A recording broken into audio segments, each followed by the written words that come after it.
And hello, everybody. Thanks for joining us today, and I'm glad to be here with you.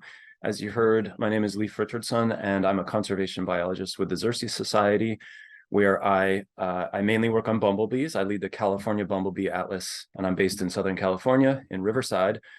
And I have in my past worked quite a bit with other bees besides bumblebees, and that's what I'll be talking about today. One of these particular groups of bees that live below ground and dig their own burrows. So we're carving out a group of bees sort of artificially based on where they choose to construct their nests, and then talking about some similarities and some contrasts among them. I will try to tell you the different types of bees that you see in photos as we go along here when I am confident in their identification.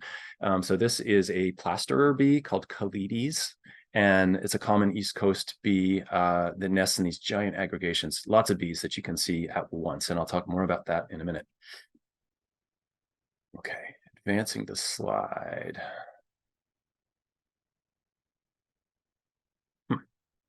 Bear with me. Slides are not advancing. You might want to try the space bar. Sometimes it takes Oh, a the second. space There bar. we go. Okay, thanks. So a bit about the Xerces Society before we get started. We protect wildlife through the conservation of invertebrates and their habitats, and we organize our work around 5 focal project areas. One about native pollinators, another about endangered species, and my work is there in the endangered species group, another about aquatic invertebrates, butterfly conservation that is significantly monarchs, but also all of the other butterflies, and pesticide use. We are an evidence-based organization, so science is the underpinning of the work that we do. We work with a wide array of scientists in government, in academia, and elsewhere to study the status and conservation needs of invertebrates. And we also do a lot of community science, sometimes called citizen science. And that would include the Bumblebee Atlas that I lead, as well as Bumblebee Atlases in 14 other states this year and more next year.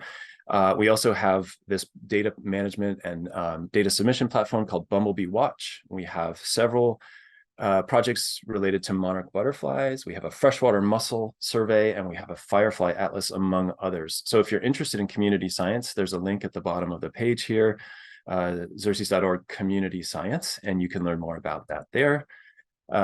When our evidence warrants it, we get involved in policy and advocacy around the conservation of invertebrates. For example, petitioning for listing of species that need conservation. We do lots of education and training. So we work with people in all 50 states and many other places around the world, doing education about the conservation of invertebrates, as well as their value to us. And we have affected conservation on the ground in a great many places. We don't buy the land, but instead we help people restore pollinator habitat and habitat for other invertebrates. And we provide them with resources to get that done. So we are a nonprofit, a 501c3. If you're a member, thank you so much for supporting our work. And if you're not, but you'd like to be, there is a link there that you can follow to get involved. So you'll see this picture a few times this morning. As one of my favorite photos, I took it at an aggregation of these bees, and I'll be talking more about this particular type of bee. First, I'll talk a little bit about how bees live below ground, what that's like. Next, I'll go through a sequence of different genera of bees, different types of bees that nest below ground, and we'll look at how they're similar and different in various ways.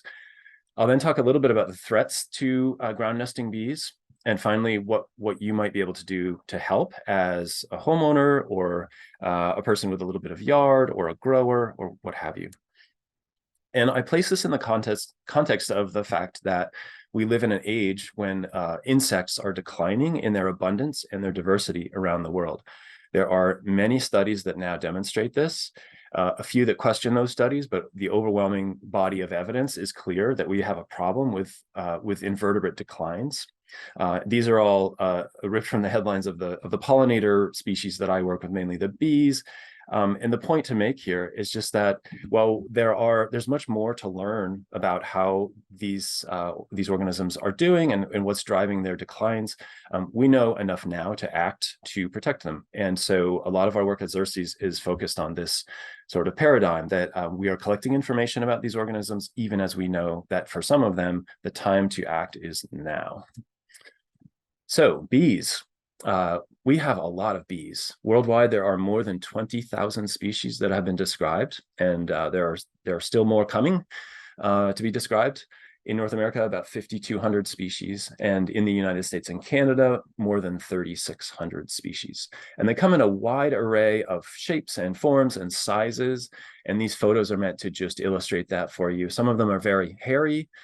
Some of them use hairs on the leg to carry pollen, as in the bee in the upper right, while others use hairs on the underside of the abdomen, as in the bee on the bottom left, for carrying pollen. Many different life histories or life strategies. And today we'll be talking about how bees make a living below ground. You might ask, why are bees worth talking about for an hour? Why do we care that they live below ground and carry mud around in their mandibles and so on? Well, there are intrinsic reasons to care about bees. Personally, I think that they have intrinsic value. They're part of ecosystems that are composed of co-evolved species. And so we care about bees. They belong here, the native species. But there are also functional or utilitarian reasons to want to keep bees around. And the main one is their mutualisms with plants. Bees eat pollen and nectar, and a few other bees eat other things, but for the most part, those are the dietary items. And obviously they come from flowers. So bees are really important pollinators because they're visiting flowers and moving pollen between male and female plant parts, affecting pollination. In fact, you can think of bees as something of a keystone species where, because so many flowering plants actually need an animal to move that pollen, and bees are often that animal. They're the single most important group of insects or animals that pollinate. So more than 85% of flowering plants benefit from this. And a staggering 10% of the total value of agriculture comes from pollination, whether from honeybees or from these wild bees, which turn out to be really important to the pollination of our crops. In fact, there's a highly cited study that shows that whether or not honeybees are present on farms, on balance, it is the native bees that are doing the majority of the pollination of our crops. So that means that they're coming usually from outside the farm, flying into the farm, feeding on the flowers of crop plants, and leaving to go back to their nests. And this makes crops very important to bees in various ways, but we just cannot underestimate the importance of these animals to our food systems for this reason. Let's talk a little bit about how bees live before we get into where they live. So there are 4 main life strategies or life histories that we talk about with bees. The large majority of bees are solitary. This means that after mating, the female does everything else about reproduction. She excavates a nest or finds a nest. She provisions it with pollen and nectar, lays eggs, either tends them or doesn't, and is doing this alone. She's not cooperating with nestmates, with sisters or the mother or a daughter. By contrast, social bees are bees like honeybees and bumblebees, where yes, they do have interactions with other bees in the nest that they're related to. But even more types of bees are actually parasites of these other types of bees, both social parasites and what we call brood parasites, which I'll talk more about in a minute, that are common antagonists of these below ground nesting bees. So that's how bees make a living, how they live. What about where do they live? So here we can see that the majority of bees are actually ground nesting. So it's good that we're here assembled today to talk about them.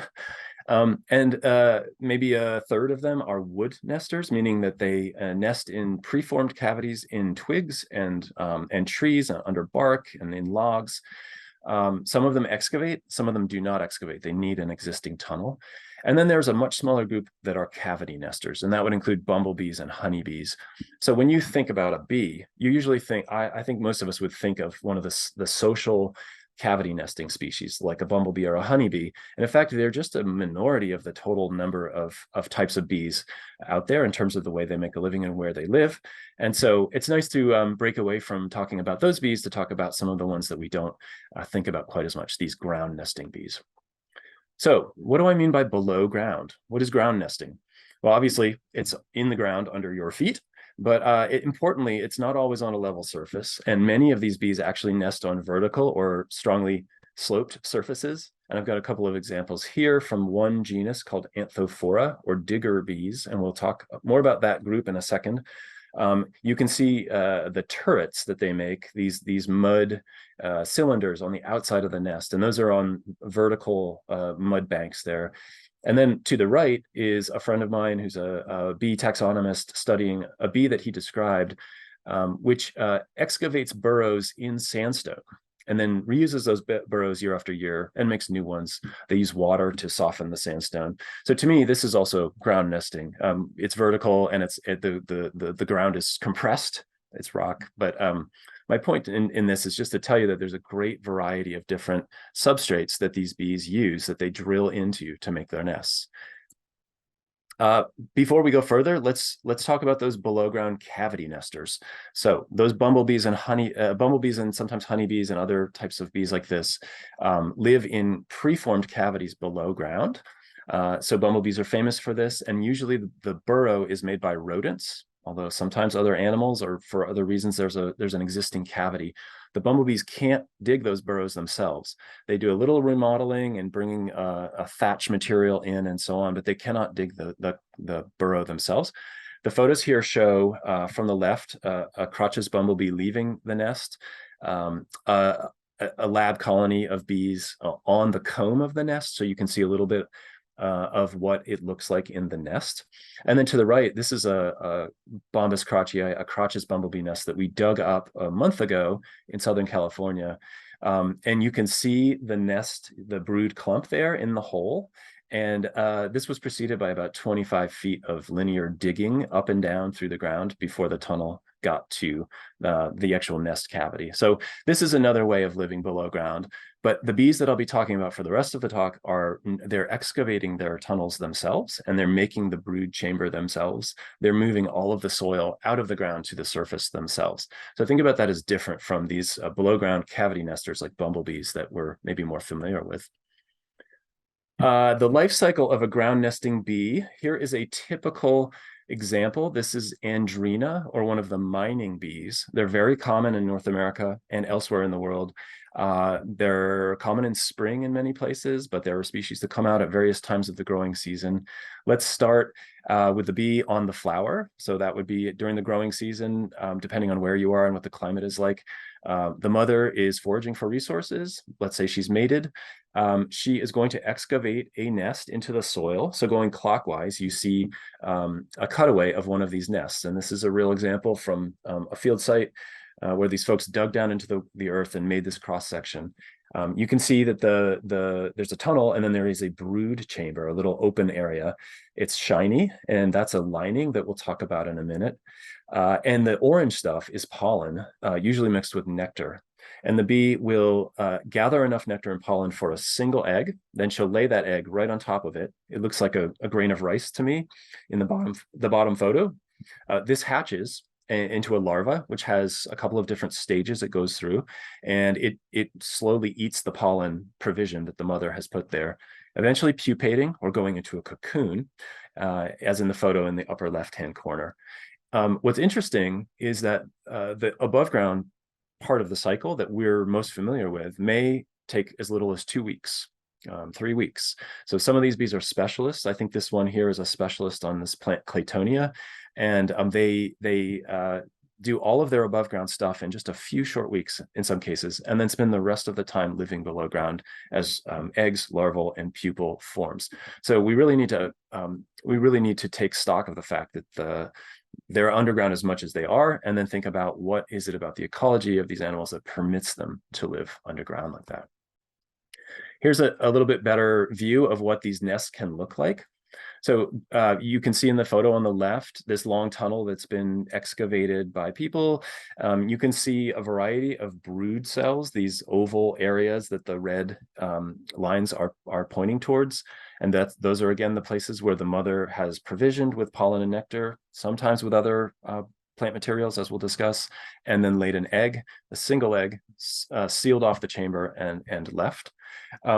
Many of these bees are solitary, and I talked about what that means.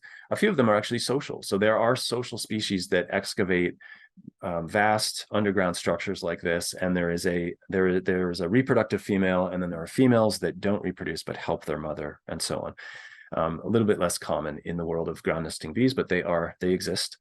The substrate is often bare ground, although I've seen bees with nests in the forest coming out of leaf litter or in sparse grassy areas and all sorts of other substrates. And the burrow, the nest is composed of basically three things: the entrance, the burrow itself, and then these brood cells. So I'll refer to those things repeatedly. These nests can be as little as maybe a centimeter in depth, so just under the surface of the soil. But people have dug up nests that go to 1 meter or even as deep as 5 meters in the case of one bee from Italy. Think about that, down into the earth, 20 feet or so. And that's a bee laying an egg down there that will develop eventually into an adult that has to dig its way all the way out to the surface. I don't know why they're going that deep, but I think it's kind of amazing that they have evolved to do that. Aggregations are really common, and we'll see some photos of that. These are places where many individuals of the same species, or maybe a couple of species, choose to nest together. It's not a social unit. They're not related to each other, and they're not, in most cases, not helping each other reproduce. But there is apparently some benefit to them of nesting in close proximity to each other. And you see a drawing here of a nest, and we're going to see some more of those. This is kind of in the science of below ground nesting bees. A typical way that we learn about what the nest architecture is like is to pour plaster of Paris down into the nest, let it harden, and then carefully excavate that. And then you have this three-dimensional object that looks a little like an alien nest area. and usually there's people will make drawings of it. So you'll see some more of those as we go along. So what is it like to live below ground? This is a topic that could really take hours to talk about, and I'm going to cover it in just a few slides. And I'm going to speak in generalities here. So not surprisingly, bees that do live underground have adaptations for digging, and they have adaptations for actually moving dirt around. So their forelegs are often modified for scraping and pulling dirt, digging into hard-packed dirt. Their bodies have various adaptations for moving the dirt, whether it's kicking it out behind the bee as she digs, or in some cases actually using the body a little like a plow or a shovel and pushing dirt outwards. In most cases, the dirt that is excavated by these bees has to leave the nest and go outside, and the bees have to take it there, right? So a significant part of this is actually carrying dirt out of the ground and putting it somewhere. Obviously, they have to learn to navigate in darkness. They live in darkness a lot of their lives, right? They do this in various ways. They follow tactile cues, odor cues. They pay attention to gravity. And in some cases, they have these glandular areas called facial fovae. And the bee in the photo, the plaster bee, actually has these. It's just at the base of the antenna. There are these glands that produce a pheromone that the bee may use for marking the nest or for communicating with other bees in the vicinity. These bees are typically challenged by either too much water in the soil or too little water in the soil. And so depending on the species and the climate in which they live, they'll do all sorts of things to avoid moisture problems, either too much or too little. So for example, many of these bees produce glandular secretions from other glands on the body, such as wax, which you're all familiar with from the world of honeybees, and cellophane, true cellophane, just like the stuff that we make to put CD cases inside of or whatever we use it for. Many bees will collect resins from plants. Others will collect floral oils. This is not very common, but there are these highly evolved, co-evolved systems where plants that make floral oils are pollinated by bees that need those oils.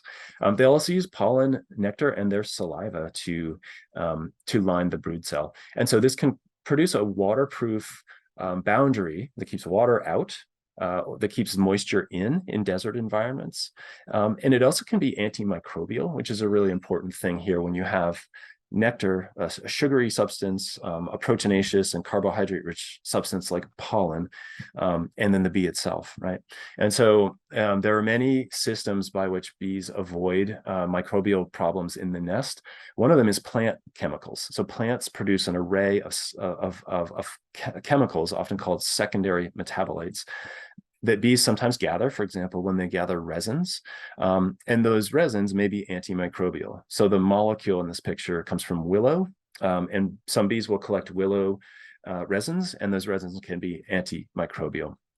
The last thing I want to say about the life inside of the nest below ground is that kleptoparasitism is very common. And this is parasitism by other bees. And so you saw that graph that shows that there are a lot of what we call brood parasites or kleptoparasites out in the world.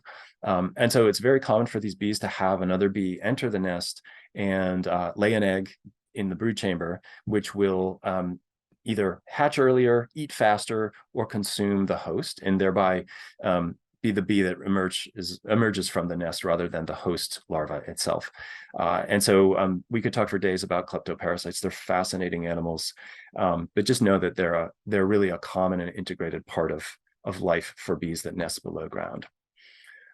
Are these bees of agricultural importance? Well, yes, I said that they were before. They're very important pollinators. The wild bees are. But we've also learned to manage a few species of ground nesting bees for pollination. So the best example worldwide is the alkali bee, Nomia melanderi. This is a native bee from Western North America. It's a great pollinator of alfalfa. It will use many other plants as well. And the only way to manage it is really to produce the soil conditions that it depends on. And that's often these alkali or high pH soils in playas or ancient lake beds. The moisture content and the flow of moisture through the ground is critical to these guys' success. And so farmers who use these bees will sometimes intervene to make the nesting substrate even better for the bees. And where they're used, you can see that the roadkill is actually a significant issue for those farmers and those bees. And there can be some road signs that will indicate that. Okay, let's go through some of these bees and talk about particularities of each of the different groups. Again, I'm going to just cover 5 different genera, a genus or genera, and those will be Andrena, Anthophora, Halictus, Heponapa, sometimes put in Eucera instead, and Perdita. And I've got common names for you there also, which we will revisit. So Andrena, we saw this bee earlier. We call them the mining bees. They're very diverse, especially, I think, in North America, but also in Europe and elsewhere. Many of them are host plant specialists, especially in the willow and aster families. And here's a beautiful example from Vermont on the right that is collecting pollen from willow in the springtime. Their nests, here's one example from the literature of what a nest might look like. In this case, the species has a long tunnel coming down and then lots of tunnels branching off from a common kind of gallery to the burrows, to the brood cells.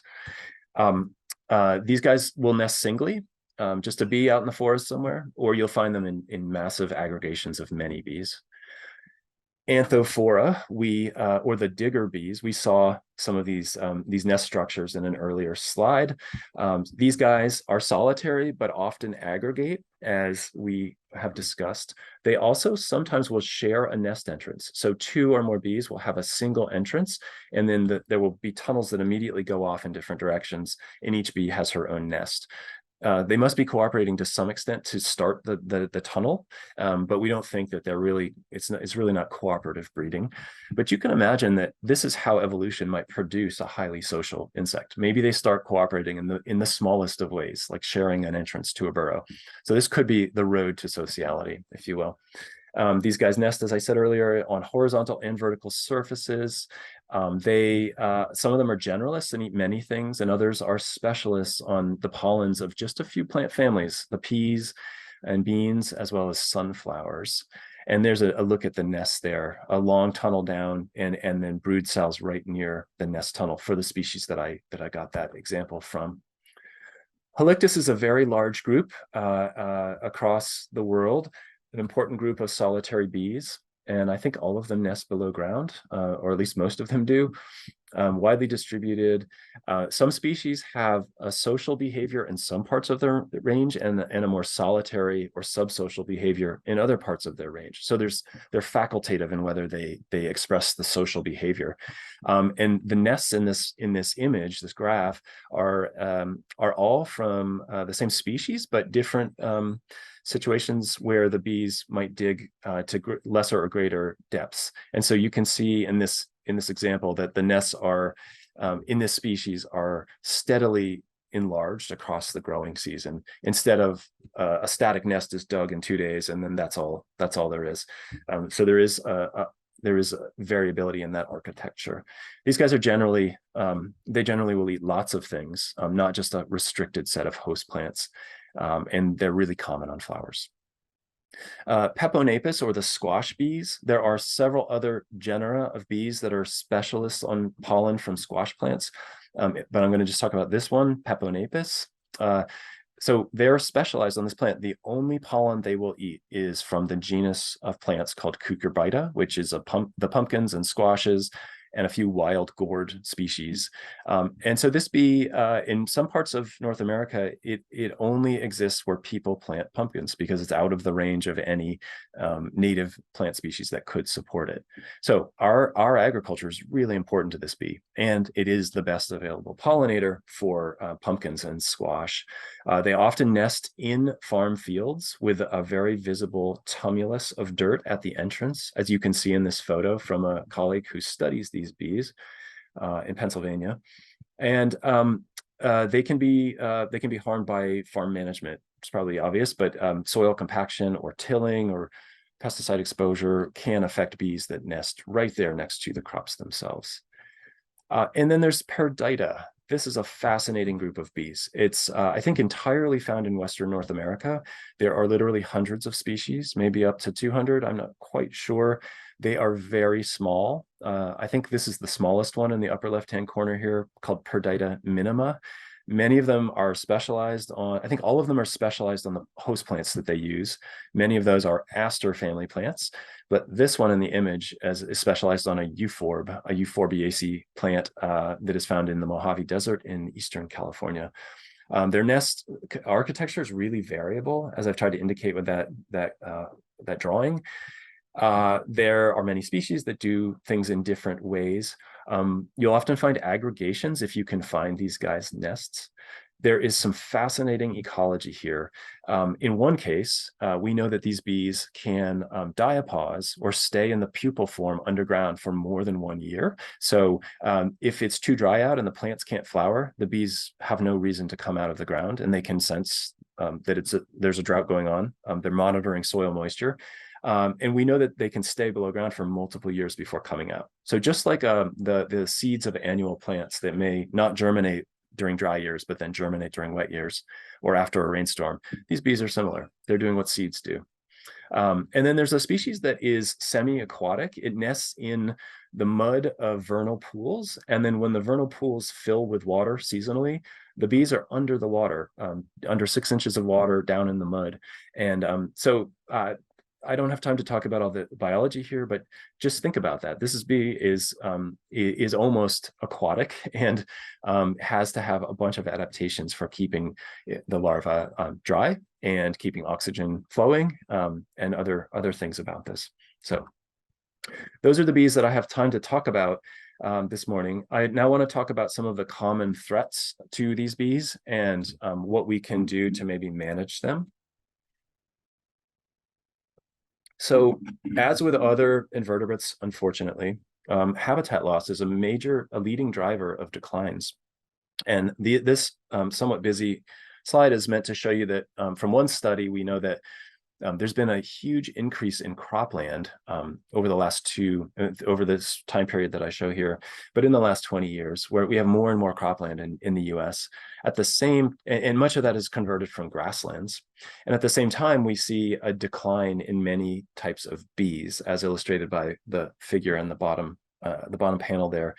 And so this is often driven by agriculture, but not always. There's also a lot of development for human habitation that creates impervious surfaces that is driving some of these declines.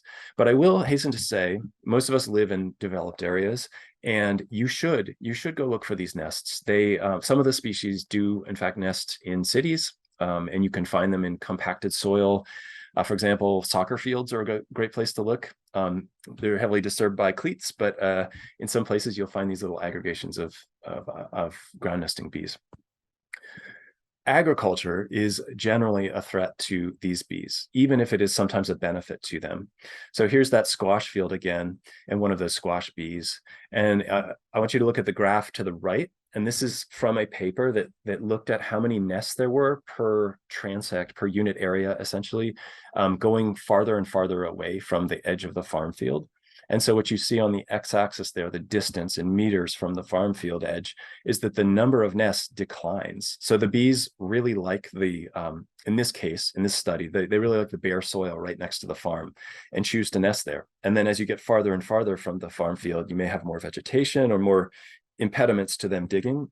And so this would seem to be a benefit of agriculture, but of course, bees that nest right next to the crops may be exposed to pesticides. This on the left, these graphs are from another study that compares above ground and below ground bees in terms of how they do with low intensity and high intensity agriculture, and then question of whether there's tilling or not, and whether there is fire and how old those fires were. And the size of the magnitude of the dot on the left is scaled. The two are scaled to each other, so they start at the same one in each case. And so what I would just want you to see is that for the below ground nesters, the dark circles, it's higher in the first panel, meaning that they did better in agriculturally intense situations. But with tilling, they actually do worse. So in this study, they found fewer of these ground nesting bees in places that were tilled, and that's probably because nests are being destroyed by the till. And then with fire, we see a mix of effects where ground nesting bees can actually do better on the day of the fire than bees that nest above ground. There's a lot of evidence for that. But over time, they seem to do a bit worse than some of the above ground nesting bees. Pesticides, I've talked about them a few times. This is a potent driver of declines for bees of all sorts. We often think of bees becoming exposed to pesticides in flowers, and of course they are. But the point we want to make about ground nesting bees is that pesticides fall on the ground, are sometimes intentionally applied as a soil drench. And so ground nesting bees are going to become exposed when they carry dirt in their mouths, or perhaps process dirt for cell linings or what have you. And this graph is from a study that found pesticide residues of various sorts in bees of several species, in plants near farm fields, and then the soil itself. And the soil itself had the largest diversity of some of these pesticides, just showing that ground nesting bees are differentially impacted by this agricultural practice as compared to some of the other above ground nesting bees. Competition from invasive species can sometimes be an issue. There is a bee called the giant resin bee found in eastern North America and maybe now in the West, that's from China, and we think is excluding some of its relatives from using their nest substrates. And then here is an example of honeybees being important competitors to all sorts of bees at flowers. So we know that honeybees compete with natives for nectar and pollen. This is a study done in California, published just this year. And on the y-axis, we see a measure of competition. How intense is the competition? And then on the x-axis, how many honeybees were there? And so you can see that the more honeybees there were in the study site, the higher the levels of competition for that bee Andrina. That's one of our solitary ground nesters. For the halictids, another ground nesting bee, and to a lesser extent for that megachilidae. So the point is just that honeybees are really good at extracting resources from their environment, and they can cause problems for native bees. There's a study that quantifies how much pollen honeybees are removing from the environment and concludes that the amount of pollen that one hive needs for about 1 year, 1 summer of growing, is equivalent to the pollen needed by about 100,000 solitary bee larvae. So I'm showing you pictures of the mother singly making these little brood chambers and laying one egg on top of the pollen ball, and the mother may produce 10 or 20 offspring total. 100,000 of those is a very large number of individual females who don't get to reproduce in that site, right? So this is a problem that we need to think about when we think about conservation needs of these wild bees. There's a list, a whole host of other threats that I summarize here that I don't have time to talk about in depth. Grazing and fire probably are less impactful on ground nesting bees than on some of the above ground nesters, but they can cause problems. Pathogen spillover from agricultural bees, be it honeybees or commercial bumblebees, is a problem for some of the native bees. Genetic diversity becoming low because of small population size can quickly drive populations to local extinction due to the curious genetics of these bees. Climate change is a major driver of changes in geography and population abundance for some of these species. And then importantly, there are synergistic effects that happen all over the place where we have two or more of these threats interacting to cause even more trouble for the bees. So finally, I'll finish by just talking about what you can do to help these guys. These recommendations, you may have heard some of these before if you've attended a talk about bumblebees or some of the other invertebrates that we work for at Xerces. Here's a publication that I encourage you to check out from Xerces. It's about nesting and overwintering habitat for bees and other pollinators. Overwintering often takes place in the ground, just like the nesting that we've been talking about. And so managing the soil for whatever reason is covered in this guide. And I think it's well worthwhile checking that out. Lots of people will ask, can I produce habitat for these bees? And on the left of this slide, we see some examples of bee habitat for above ground species. The first two photos are bees nesting in twigs or straws. And then the next photo is a farmer friend of mine working with a bumblebee nest that we were establishing on his farm in an artificial nest box. There are lots of pros, lots of reasons to do this stuff. It's a little bit difficult to manage the habitat specifically for ground nesting bees, although there are some species where you can increase the sand concentration or the dryness or the wetness and get better habitat for them. Instead of trying to produce artificial nesting, we generally suggest that you try to work with what the bees have. And so this means managing the existing resources for those ground nesters, maybe avoiding pesticide use there, leaving some of the ground substrate components like logs that may be associated with where the holes are, and so on. And the downsides are just that it's somewhat hard to manage habitat for these below ground bees. And I have struck out a few times trying. Minimizing soil disturbance is an important thing, whether it's chemical disturbance from pesticides or it's digging and tilling. And so if you're a grower who depends on the bees, you really want to think about the value of tilling and the value of pollinators and trying to have both at once, right? If you're a homeowner or anyone who lives in a house, you may have the opportunity to diversify your yard in terms of plant species, as well as structural diversity. Here we see two different houses with very different conceptions of what a front yard should look like. And the one on the right just provides a lot more habitat for invertebrates of all sorts, especially pollinators and mainly bees. And there is below ground nesting habitat in that assemblage of plants.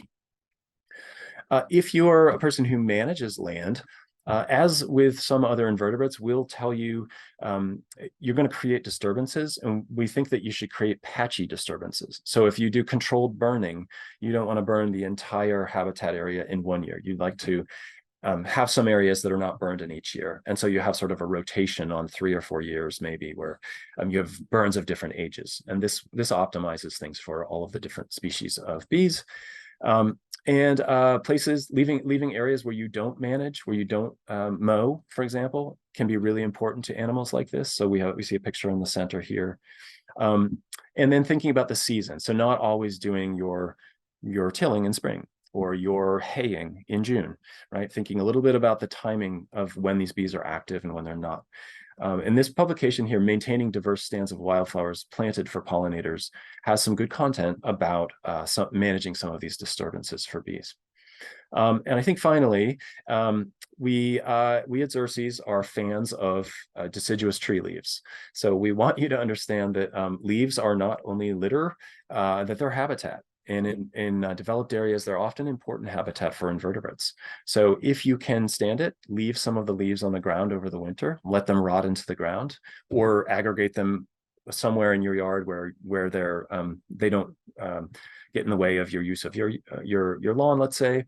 And so many of these ground nesting bees will actually burrow under the leaves, or they'll use the leaves as hiding places to site their burrows. And so this is important habitat for them. I'm going to wrap up talking about the bees, and I'm going to show you 3 slides about Xerces' media presence in case you're not aware. This is the handle for Xerces on Facebook, Twitter, or X, and Instagram at Xerces Society. We do a lot of talks like this, and we record them, and then we put them on YouTube on the Xerces Society YouTube channel. And you see the address there on the lower hand right. This talk here will go on that channel in about a week or 2, and there's much more content about bees and other invertebrates there that I encourage you to check out. And finally, we have a new podcast at Xerces. We've just started. We have 2 episodes out. It's called Bug Banter, and it's wonderful. And I think it's going to be really successful, and I think you'll enjoy it. It's a relatively short little bit of talking about an invertebrate subject. So check it out. You can find it at more information at Xerces, but you can find it in the usual places that you would find podcasts. And with that, I will say thank you for your attention, and I'd be happy to take some questions. Thank you so much, Leif. And just so you know, the first comment was thanking you on the podcast. Leif did our very first podcast about ground nesting solitary bees. So yeah, I think it's popular. If you haven't listened, definitely check it out. We just had another one launch on insect decline with our executive director, Scott Black. All right, we have a lot of good questions. I'm really impressed with this audience. I'm going to actually start with one that just made me smile because we've never had a child ask a question before. But this is from Elizabeth, age 7, asks, are there many other families of ground nesting bees in the world other than the ones you talked about? Are there any really cool ones? Great question. Yes, I showed you 5 different types of genera of bees, so like groups of different species of bees that are related to each other. There are so many more. This is the most common lifestyle of bees worldwide, living below ground, right? So bee diversity varies across the globe, and there's some really interesting bees in places like Australia that don't occur here, they don't occur outside of Australia. So really different species that also nest in the ground in very arid locations. So yes, there are many types of bees around the world that have this life history that we didn't have time to talk about, but I would encourage you to do a little bit more reading about these bees. Awesome. Well, thank you, Elizabeth, for being here today with, I assume, is your father on there. So thanks for that question. All right, we're going to jump in here. Cindy is wondering, are there any clues to detecting a bee tunnel entrance? What does the diameter of the entry tell us? Sometimes they see holes with webbing on the edges of the entrance, so they assume they're spider nests. Yeah, good question. So my advice is to take your mental image of an ant nest and then expand the hole to about the size of a pencil in terms of the pencil's diameter. And that is a typical ground nesting bee nest. So you'll often see soil on the top. I called it a tumulus at one point, just a pile of dirt around the entrance. And the entrance is typically wider than one of those ant nest entrances. The entrance diameter depends on the species of bee. Bigger bees have bigger entrances, of course, but they often have something at the top, like a turret or a tumulus of dirt, a pile of dirt. And they're often aggregated. So you could look for multiple holes in the ground in an area of bare soil, like a compacted infield of a baseball field, or um, some sort of waste area near a municipal building. I'm thinking of real examples of where I found these bees, or in wildlands, in playas or beautiful desert habitats. It requires getting a sort of an idea of what you're looking for, and then really paying attention and moving slowly and looking at everything on the ground. Awesome. Thank you, Leash. This is going to help me. I'm going to go out and look for them after this. Trish is wondering, a few people actually asked, after laying eggs, does the adult live for a while, or is that adult phase fairly short once they're done laying their eggs? It depends. Depends on the species. Some of these bees live for months, and they make multiple nests. So they finish one nest with maybe 10 babies inside, and then they go make another nest. So we can see the same individual female and their male counterparts around for some time. And by the way, this is a male bee in this photo. He's looking into the entrance of a female, and who knows what he's up to, but probably looking for a mate. There are many of examples of these guys that they're only active above ground for like 2 to 3 weeks, as I said, and then the bee just dies. They don't stick around. They're done with their life cycle at that point. And so this is like if you like wildflowers, you have to go out in May, in the first part of May, to see certain flowers where you live, and in the second part of May it's too late. They're like that. They are evanescent, and they're seasonal. They're part of the seasonal progression of things wherever you live. So I like to think about that. They're like seasonal occurrences, like leaf fall or whatever. So pay attention to timing, and start thinking about when to go look for these bees. Thank you. Vera is wondering, are there any theories on the benefits of digging burrows so deep?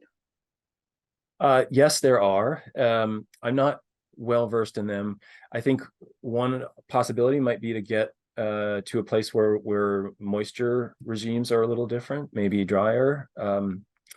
Another might be for avoiding predators or parasites. It's hard to imagine exactly how that might work, but and then there are a lot of microbial antagonists, and I can't really explain how a deep nest would benefit you in terms of microbes, but it may be some reaction to microbes near the surface of the soil or something. So I'll just close this little bit by saying there are many mysteries about these bees. There are lots of amazing studies and some really good books about solitary bees and ground nesting bees.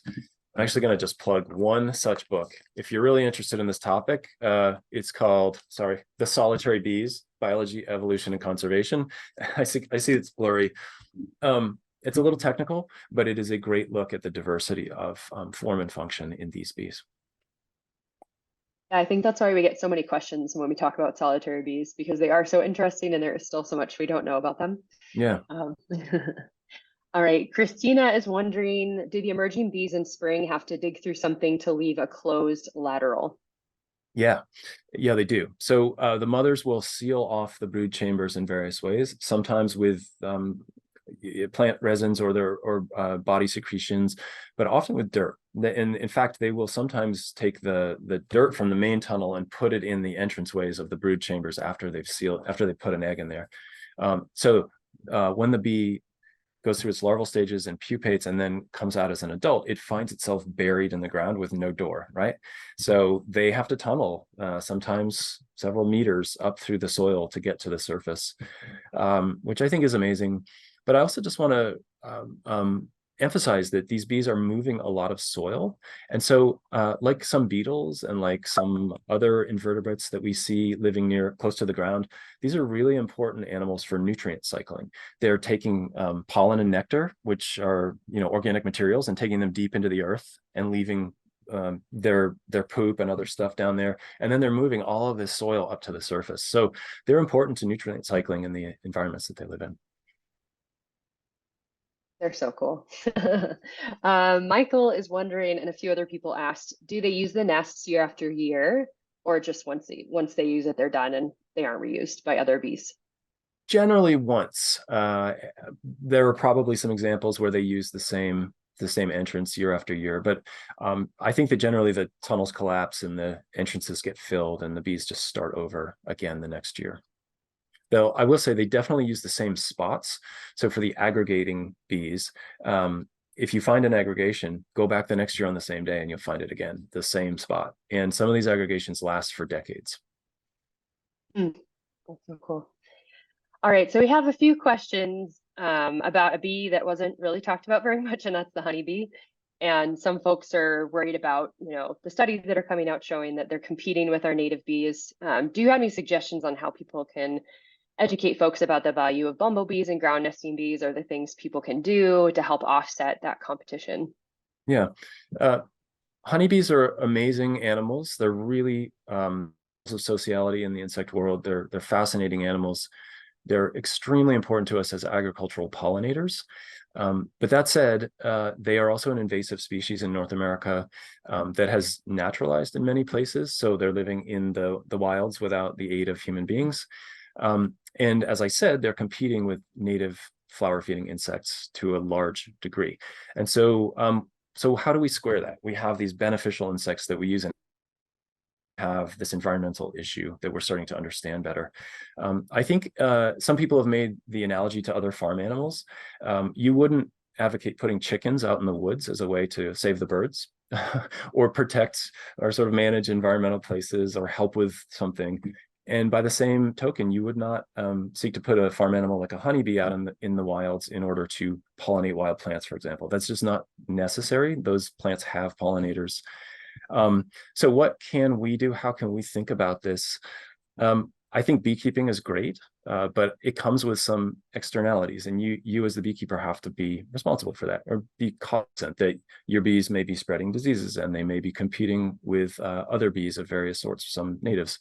Another thing I think people should consider, I don't want to tell you what to think, but personally, I think that where biodiversity conservation is a priority, for example, in state parks or wildlands of various sorts, we should try to remove feral colonies of honeybees because we know that they're competing with the biodiversity that we are trying to promote, just as we were to remove invasive plants from those same places. And in fact, we do, right? So it's not a moral issue to remove a honeybee colony from the wilds, but we feel like it is. We feel like they're good guys, and we can't do anything to hurt them. So I think that's an individual thing for people to think about, but it is a consequence of our relationship with this very important farm animal, and we should think about our responsibility there too. Thank you for addressing that, Leaf. And we do have a webinar on our YouTube channel that was done last year about we need to talk about honeybees, and it's like a whole long hour-and-a-half webinar specifically on that topic if you want more information. All right, another question from Cindy. Does the egg hatch immediately? What is happening underground in winter, the pupal stage? Sometimes you said they could be dormant for a long time, and then the young hatch next spring. So what's happening during that period of time? Yeah, the egg usually hatches soon, within maybe a day of being laid, and then the larva progress through stages. It can take a month to go through 3 or 4 stages, or maybe 5 weeks, depends on the species. And then for many of them, they pupate, so they go into the cocoon, and then that's it. They stop there, and they diapause. They stay in a state of suspended animation until the next season, when they we call it, the technical word is eclose. They come out of the pupal case, they hatch, if you will, but not out of the egg, and then they emerge and to do it all over again, right? Many of the bees also spend the winter or dry season or wet season as what we call a pre-pupa. So there's this larva at the end of larval development. They can go into this phase where they just can stay in a suspended animation, or a diapause as we call it, before pupating. And so they go through the winter, and then when the weather is right, they quickly pupate and emerge as adults. So there are many different ways that goes, but the egg is a sensitive little bag of juice, and it would not last for very long. And so I think they get right to larval stages. A sensitive bag of juice. I've never heard it be described that way. It's great. Shifting topics a little bit to threats to pollinators. Scott's wondering, you talked about climate change in your presentation. Do bees who spend a lot of time underground or even a short time, does climate change result in situations where their resources are not available when they do actually come out and they emerge? Oh, that's a really interesting question. Bee diapause or hibernating, however you want to put it, they're following some of the same cues that the plants are to know when it's the next season and when they should come out. So they go through some biological changes while they're hibernating, but then they're following soil moisture or soil temperature to know when it's time to come out. And in the case of those arid region bees that can stay underground for multiple years, they're tracking moisture in the soil, just like the plants are. And so there are studies that show that some bees, because of climate change, the bee and the plant are both coming out earlier in the season. And there are some studies that show that there's a mismatch. So the plant might be flowering 3 weeks earlier, and the bee is coming out 2 weeks earlier. So the plant emerges and has a week without its pollinator in this example. I'll say there are more studies that have looked for this and not found it. So they're finding the bees and the plants are affected by climate change and they're coming out earlier, but they're tracking each other in many cases. I don't think that's any reason for optimism, but so far, this phenological mismatch, as we call it, this mismatch in timing, is a potential issue for these bees that we've documented in a few cases, but in other cases, it's not so far a problem. Okay, thank you. Louisa is wondering, and we actually got an email ahead of time with a very similar question, if placing flowers or bee pollinator habitat near roadsides is a risk to bees. I have wondered this too. There are lots of efforts to plant flowers along roadsides and in the median of highways. And overall, I think that is beneficial to bees. It's commonly managed. It's habitat that belongs to the government, and we can manage it. It's a lot of acreage, and it can be beneficial to bees. But we also know that roadkill is a factor for these animals, and they commute through the air to their favored host plants, just as we commute down the highway, and sometimes we collide. So I can't say yes or no about whether plants next to the highway are good or bad. But we just, when we put in installations of plants as habitat for bees and other invertebrates, we should think about the context and plan accordingly. I want to say one other thing about this, and that is that many of these bees are small in size, and their home range of flight can be extremely limited. So for a little bee like this one, maybe it's a centimeter in length or a little bit more. The entire experience above ground might be 500 meters or less. So if you think about where you live, that's like your street and maybe one block over. So sometimes we do have to put pollinator habitat in places that aren't maybe ideal. There's adjacency with a road or something, but we have to think at small scales when we think about what these bees are up to above ground. All right, George is wondering, in their experience, nurseries are reluctant to disclose pesticide use. You talked about pesticide use being a threat. Is there a soil test that people can use that can determine if there are actual pesticides in the soil? And if so, what chemicals are present? Yes, there are tests to determine what kinds of insecticides, fungicides, and herbicides might be in soils. I don't have a recommendation of a specific lab or group you could go to for this, other than your state extension agents that are associated with universities. I know that they often do soil testing, and they might do some pesticide testing. There are standard methods that look for something like 125 different pesticide molecules in one sample. So they give us this really great view of, in totality, what the soil is like or what the bee's body is like. And I did show that one graph twice that shows multiple pesticide residues, and that's how they do it. They study one sample for 125 different pesticides. Yes, nurseries often have pesticides that they use in their plants that end up in your yard, in your garden.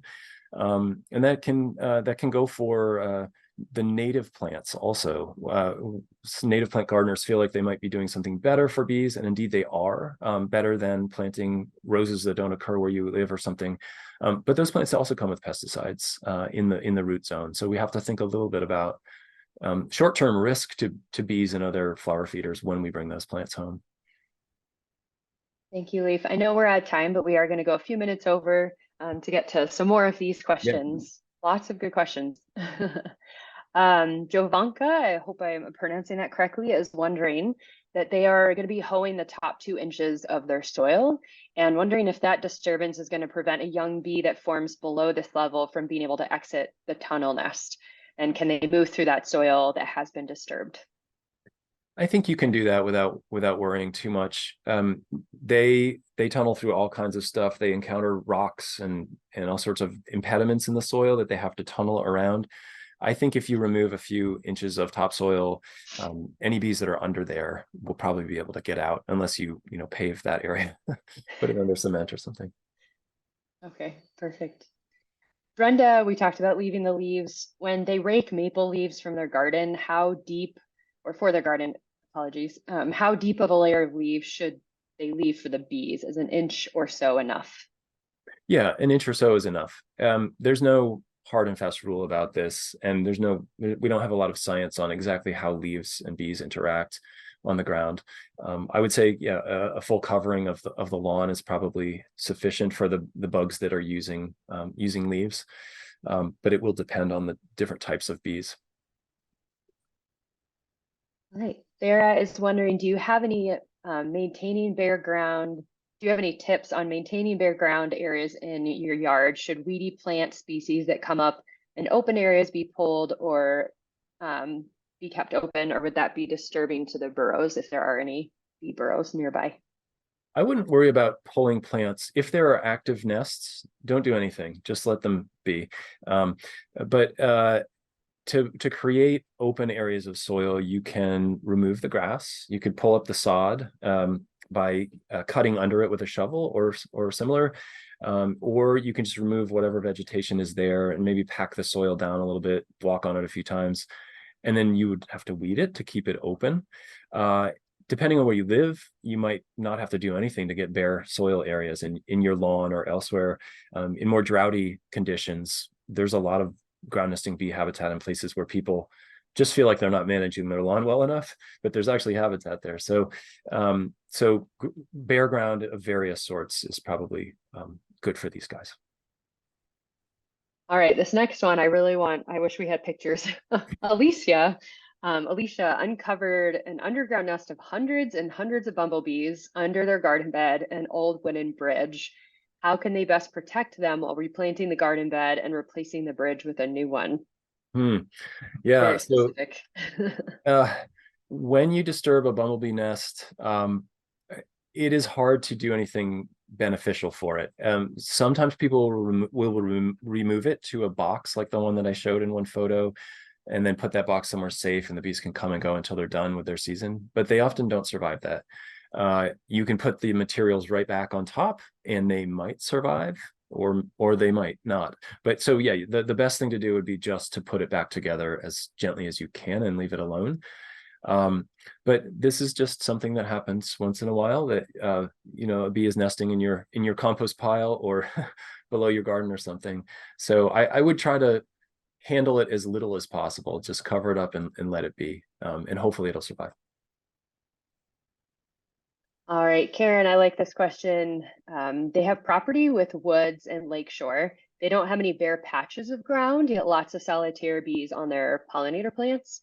Do they push the vegetation aside? How big of an area is required for them to nest?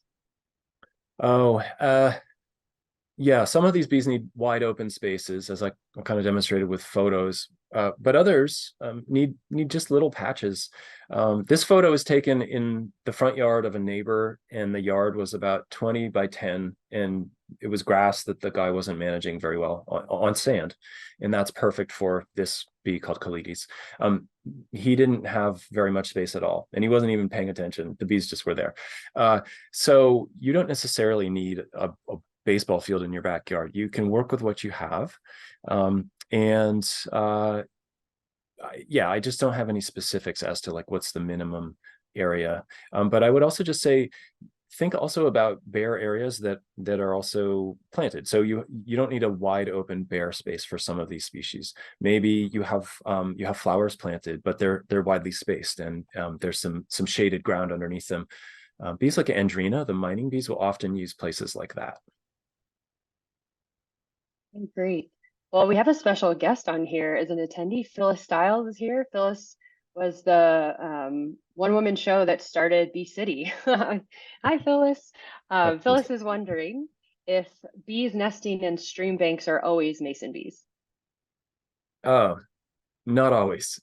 Yes, bees do nest in stream banks, and some of them are mason bees.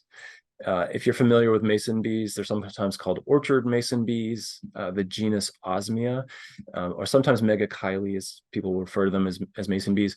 But these bees, they often use twigs and open above ground cavities for nesting, but yes, some of them may use riverbanks. I have found halictid bees in riverbanks. I have found there's a bee called Macropus. It's an oil bee. It's super fascinating.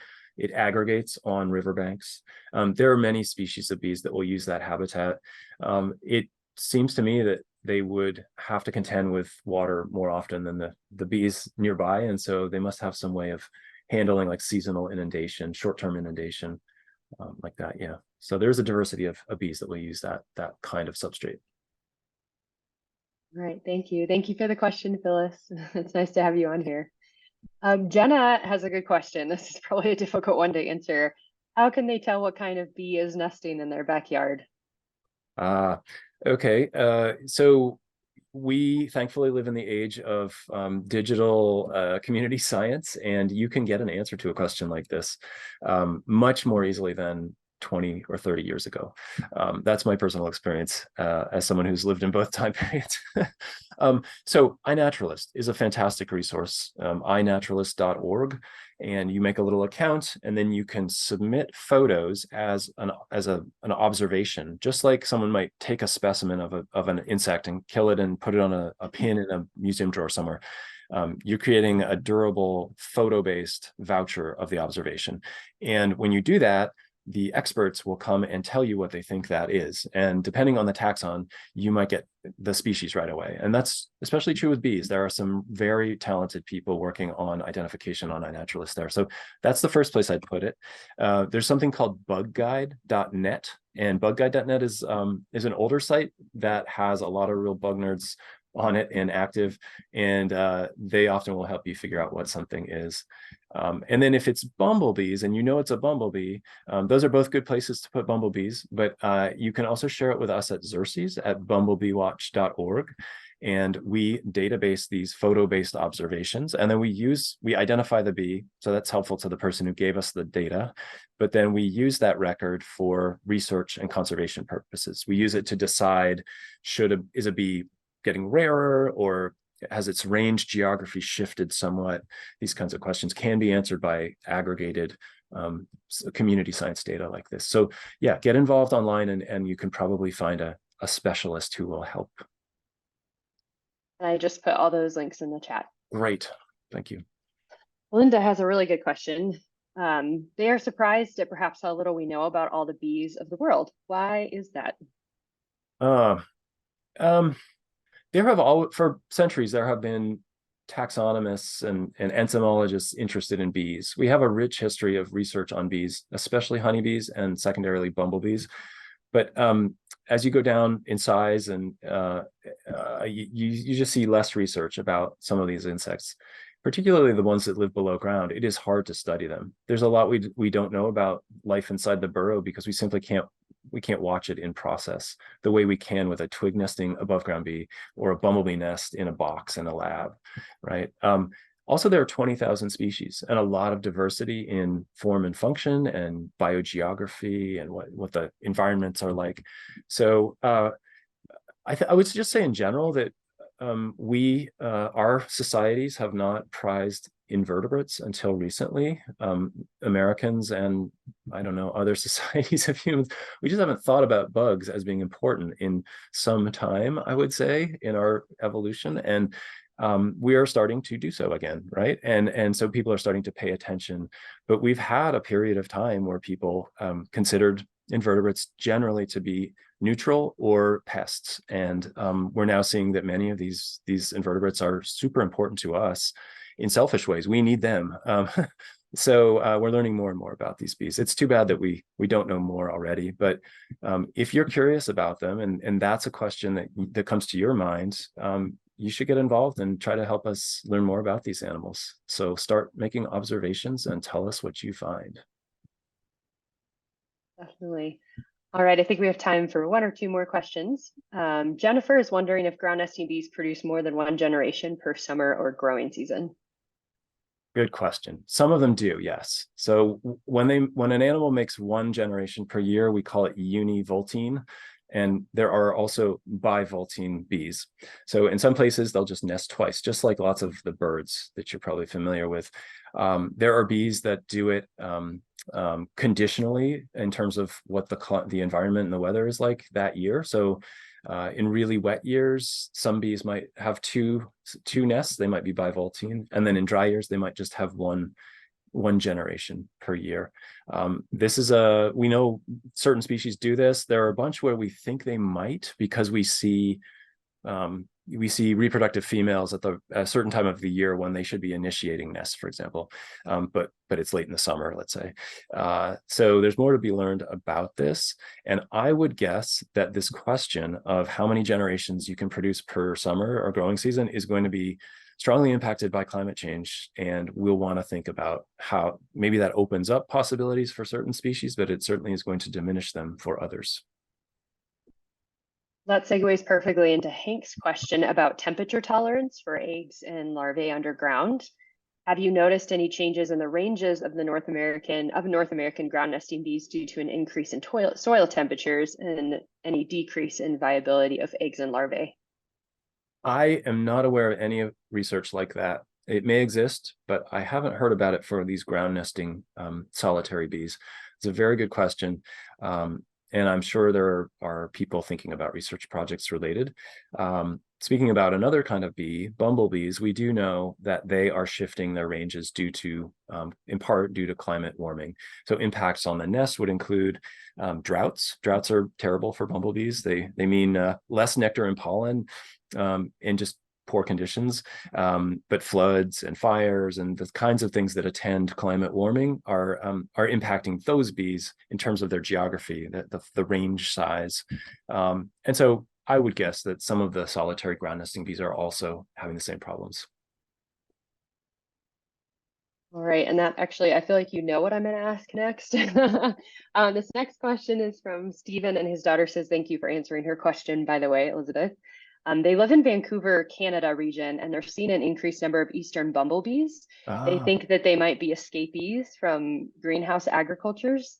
Mm-hmm. What are your observations elsewhere, and is there a growing concern about this? Yeah, great question. So there's this really cool thing. We know about honeybees, but bumblebees are also managed for pollination, especially in greenhouses, but sometimes outdoors for certain crops. So there are businesses that produce colonies and they mail them to you. You get a box of bees from regular FedEx. It's really exciting, especially when you get 80 of them for a research project, as I did once.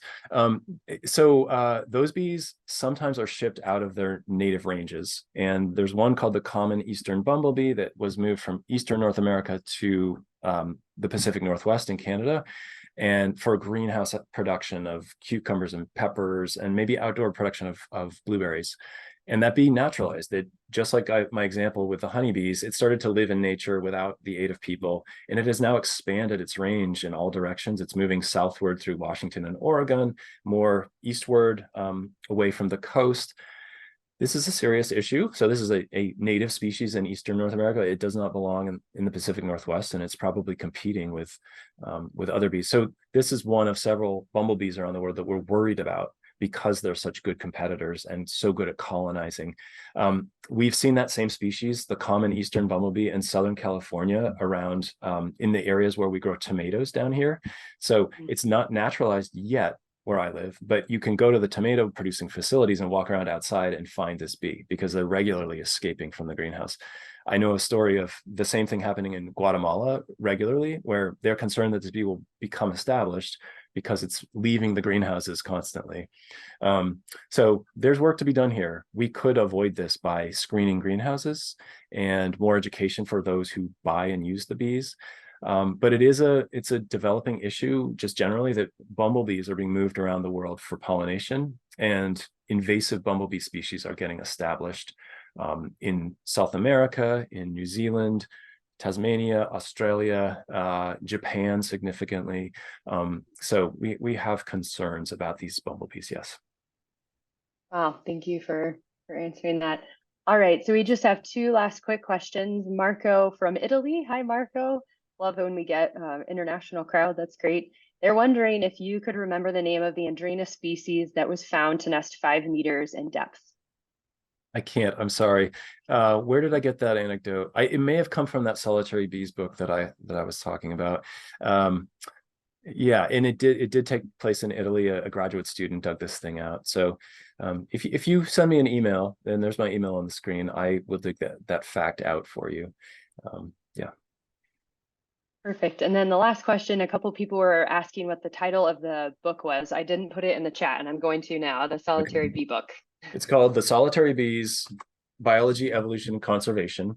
And the authors' last names are Danforth, Minkley, and Neff. And okay, I can't type that fast. I might have to Google it and put it in. Okay. Keep talking, I'll Google it and put it in. I don't mean to just rep this one book, but it is the first book that is comprehensively covering solitary bees, and importantly, many of these ground nesting tunnel excavators. And so these guys are great writers. They're scientists who can interpret this kind of information for a broad general public audience. And it's a little technical, but if you have these kinds of questions that you all are asking, you should check out this book. There are many other good resources out there. In the US, I would suggest The Bees in Your Backyard by Olivia Messinger Carroll and Joseph Wilson. This is a book aimed at a general audience, but it goes deep on the diversity of bees found around the continent. It has beautiful photos and has nice maps and tons of natural history. So that book is I'd say a #1 entree if you want to learn more about the diversity of native bees in North America. The Bees in Your Backyard. Okay, perfect. I just put both links in the chat. Thank you. And of course, if your question wasn't answered, we do apologize. We had lots and lots of questions. You can go ahead and email Leaf. But Leaf, you're getting lots of comments. Just thank you for this very informative webinar. I think it's been really, really interesting, and we hope to have you back on a webinar for this series again. But thank you so much for your time. Thank you everybody for coming. Thank you, Carly, for helping host, and we hope to see you all on the next webinar. Thanks for joining us, everyone.